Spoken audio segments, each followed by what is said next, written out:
What's going on, gamers? It's your boy Daily Productions here, still trapped in Daily Tactics' basement, but he did bring me a nice sandwich yesterday, so that was kind of nice of him. You know, maybe the Stockholm Syndrome's finally kicking in. Who knows? He's kind of a cool guy. Either way, today we're going to be in Total Tank Simulator, where there is a brand new update. Pog! And if you're looking at the screen right now, you're seeing what I'm seeing. This little button right here called Workshop. Yes! Modded scenarios have come to Total Tank Simulator, baby. Yes! Isn't that so...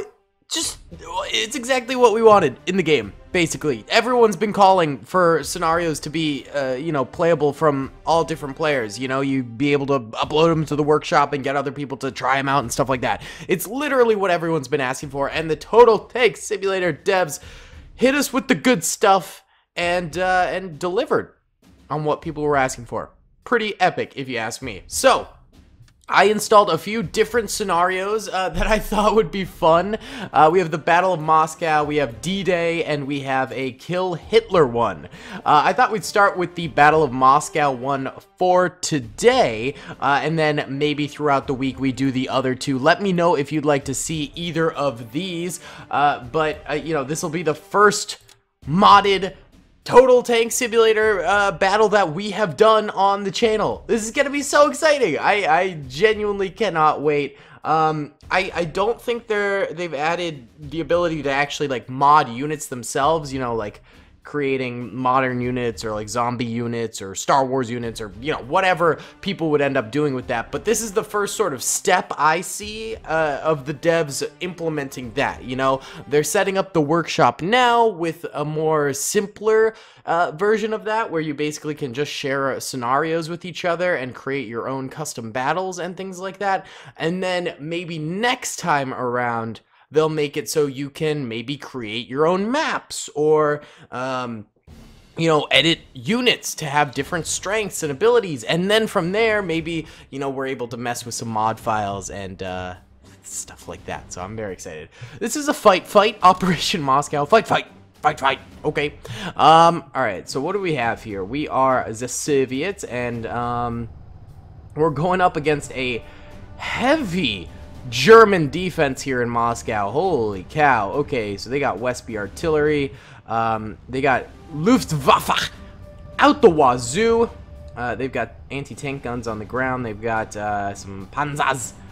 All right, they are very artillery heavy and mobilized infantry heavy. So it's almost like they're looking like they're poised to attack us while also hitting us with a heavy bombardment. So I think going defensive for the start of the battle might be the play. We have 1,700 points. Ooh, and we can spawn in factories. Ooh, that's pretty good. Okay. If we have the ability to spawn in factories, that's big chungus right there. That is epic. So we will actually get 3 barracks, I think. That's huge. The ability to spawn in factories in this? Holy cow. Yes. So we will get 3 barracks right off the bat. Yeah, easy clap right there. Just load them up with various types of infantry. Doesn't really matter what. All right, then I do think we're gonna make a defensive line. We're gonna make a defensive line because they are going to be hitting us pretty hard. It looks like with a variety of heavy assault units here, and I just want to basically wipe them out with a just hardened defense right off the bat. And then we'll come through after the defense with tanks. So behind that defensive line, I will spawn in a line of tankus. A tanku, baby. Yeah, just like a nice little line of medium tanks, I think ought to do the trick here. I want to save some points for some other stuff. Ooh, almost knocked over my water glass. Living on the edge, baby. Oh, actually, some anti-tank guns up here might be helpful as well for our defensive line. That'd be good. And then behind the tankus, I would like just a line of infantry. The barracks will start churning out some infantry for us as well, but we need some just to start things off, you know? Ooh, we can actually get the special units as well. That's actually interesting. Okay. All right. what we are going to do is load up on some anti-air here because they're hitting us with a lot of Luftwaffe, and I want them going down as fast as possible. So, yeah, we are going to actually just really load up on anti-air. That's going to be big. And then instead of getting our own air craft, I think we will go with artillery. We'll settle for some upgraded artillery here instead, which I think is probably a better idea because then we don't have to we don't have to combat the Luftwaffe, which is pretty strong. Okay, we're broke now. I think we can afford a little bit more infantry, so we'll get some ATR infantry just in there, scattered about. Bada bing. All right, now let's give some orders here, baby. I am really just going to give attack orders, I think, to our artillery. I think I'm going to leave everyone else kind of alone to do their own thing, because the tanks will basically just roll on forward, which is kind of what I want. But, I would like the artillery to do some, you know, more important attacking here on this factory.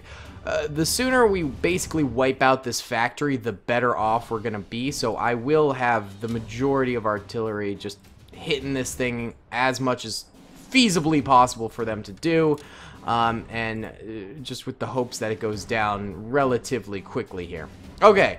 I think that's all of our artillery. All of it's poised, except for one piece, which is going for their enemy artillery. All of it's poised to attack that. So, let's get it started. Alright. Let's see what we got here. Let's see what we got. Alright, I'm so excited. This is historic, baby. This is historic. I'm excited. I am very excited. I think that this is, like, just peak example of the developers going in the exact correct direction with, you know, what the community wants in the fact that, like, people want modded Total Tank Simulator. And I think having a workshop is so unbelievably important to modern indie games. I mean, games like Ravenfield and Ancient Warfare 3 and Ultimate Epic Battle Simulator, let's be real here. Oh god, they have jet fighters. I didn't even realize that's actually going to be a problem. That's going to be a problem because they might outspeed our anti-aircraft. But games like those, I don't think they would survive as long as they have. And oh god, they're missiling our barracks. Stop, stop. Okay, anti-tank, sorry, anti-aircraft guns. Please hit this thing. Okay, they are getting some shots on it. Good. Just take it out. Take it out. No! Stop! Stop! Stop! I need that! I need that! Please! Yes, go down. Go down. It's on fire. Good, good, good. Alright, now get the other ones. Oh, the Luftwaffe is really hitting us hard right now. Yeah, sorry. What I was saying was essentially those games that have workshops manage to stay alive for so much longer than games without workshops. And it's the simple fact that community-driven support is so valuable in this day and age. If you give the community tools to improve the game by themselves, they will do it. And they will make amazing things from it. Games like Men of War, for example. That game, Men of War Assault Squad 2, which is the one everyone still plays, that game was released in, what, 2012, 2014, something like that? At the very, very least, 5 years ago, it was released. And it still gets regular play and regular workshop items because the workshop is available and so moddable for the community. It is just an unbelievably valuable thing to have because it will create longevity for your game and it will keep people playing it. I swear, Men of War is a great game, a great base game. The multiplayer is very, very fun. The single player campaigns are very, very fun as well. But without modded content, people would not be playing it still. I'm sorry, but like, people would have gotten bored of it, you know? But with so much modded content available all the time, always coming out, new maps, new mods, new units, etc., etc., it has made that game almost, you know, timeless now, if they keep on, you know, producing mods for it. So that's what I'm saying could happen with Total Tank Simulator. By the way, the aircraft over here got all taken out. Beautiful. My anti-tank guns finally did something good right there. Beautiful, beautiful.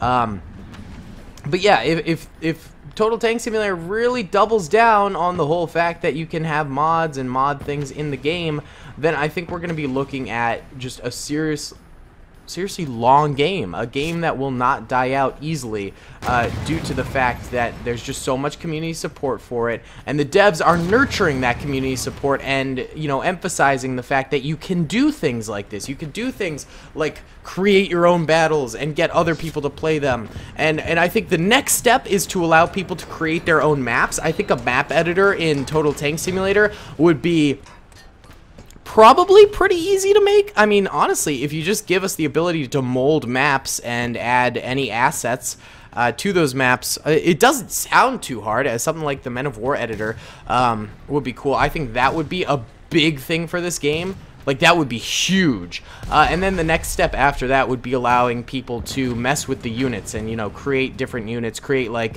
you know, the ability to mod them, essentially. It would be really cool to honestly get like a Star Wars mod for this. That would be sick. Or a zombie mod, or a Modern Warfare mod, things like that. Like, I genuinely think, you know, the more tools that developers give people to play around with, the more people will play around with them. And the longer the game will be active, the more sales the devs will get, etc., etc. It's just such a win-win for developers to mod games. Or sorry, to allow the community to mod games, more like. It's just, you know, I can't emphasize enough how much modding has impacted modern gaming, you know? I mean, you see games that don't allow modding, you know, games that, like, physically take mods off of workshops and things like that. I think, one of the big ones for that is Blizzard. Blizzard, I think, or is it Bethesda? I can't remember, but one of them, like, is really discourages modding, and any mods that come out, they tend to, like, take them down. However, games that do encourage modding, you know, GTA, it just adds to their longevity. It adds to their sales. It's such a big thing. I am telling you right now, modding should be priority #1, especially for indie games. Indie games, you know, they're fighting an uphill battle, to be completely honest, in actually managing to release things. So I really praise the Total Tank Simulator developers for what they're doing here, and you know, the fact that they are listening to the community. They are producing some amazing content like this that is community driven. I think it's sick. I think it's rad. Straight up. Either way, we seem to be winning the Battle of Moscow right now. I mean, lots of our tanks in the front lines here are going down.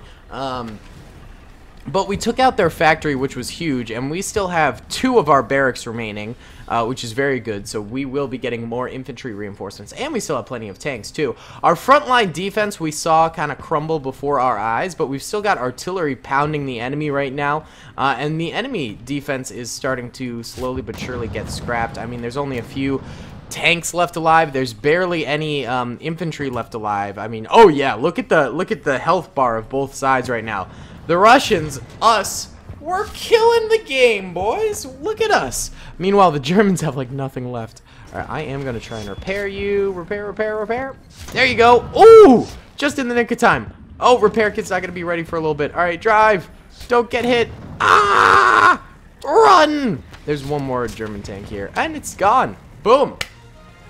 There we go. We won the Battle of Moscow. Woohoo! Yahoo! So, guys, that was our first sandbox mission created by another Total Tank Simulator player. Let me know if you want me to do the D-Day mission or the Kill Hitler mission. I think either of those could be very, very neat. We could also try making our own missions, which could be kind of cool, you know? And if you guys are making missions, be sure to, you know, be sure to label them as, you know, Daily Productions play this or something, and I will be sure to check them out. That could be kind of cool, too. I'll play some of your missions if you guys want. Alright, guys, thanks so much for watching. I hope you enjoyed. Be sure to comment down below if you did. Subscribe if you haven't already, and I'll see you all in the next one. Peace! I hope you guys enjoyed that video. Be sure to click that subscribe button for more content, and hit the notification bell if you'd like to be alerted to whenever I live stream or upload. Thanks so much.